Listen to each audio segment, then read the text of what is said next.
presented by Mahalakshmi Digital Recording Studio, Kushesar Bazaar.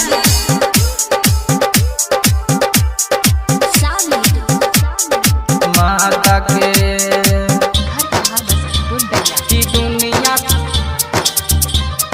दुनिया सलाम करे छे हो भारत माता के, हो भारत माता के, हो भारत माता के लहर तिरंगा की दुनिया सलाम करे छे हो भारत माता के लहर तिरंगा की दुनिया सलाम करे हो भारत माता के माता के माता के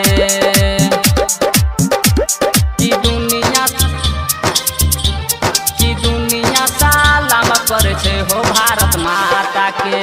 ई तिरंगा छिए देह सके साना हो, ऐ पर कुर्बान होय छे भारत के जवाना हो, ऐ पर कुर्बान होय छे भारत के जवाना हो।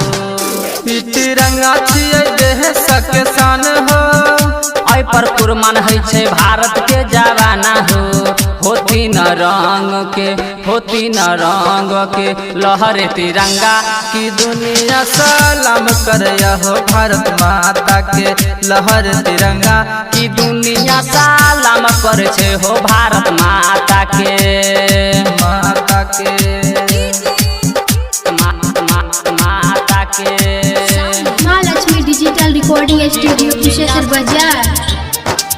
की दुनिया सलाम करे छे हो भारत माता के। जे तिरंगा पे देखही तो नजारा हो, सीना चीर देबै सहबै नैया कारा हो, सीना चीर देबै सहबै नैया कारा हो। जे तिरंगा पे देखही तो नजर हो, सीना चीर देबै सहबै नैया कारा हो। हो भारत माता के, हो भारत माता के लहर तिरंगा की दुनिया सलाम करे हो भारत माता के लहर तिरंगा की दुनिया सलाम करे छे हो भारत माता के माता के माता के।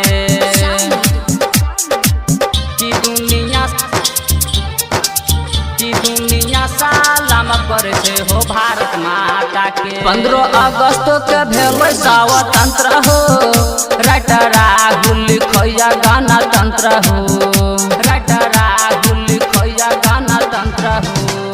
15 अगस्त के भेलै स्वतंत्र हो, राइटर राहुल लिखैया गाना तंत्र हो। उमेश कमल जे हो रजवाली सलाम करैया की दुनिया सलाम करैया हो भारत माता के लहर तिरंगा की दुनिया सलाम करे छे हो भारत माता के।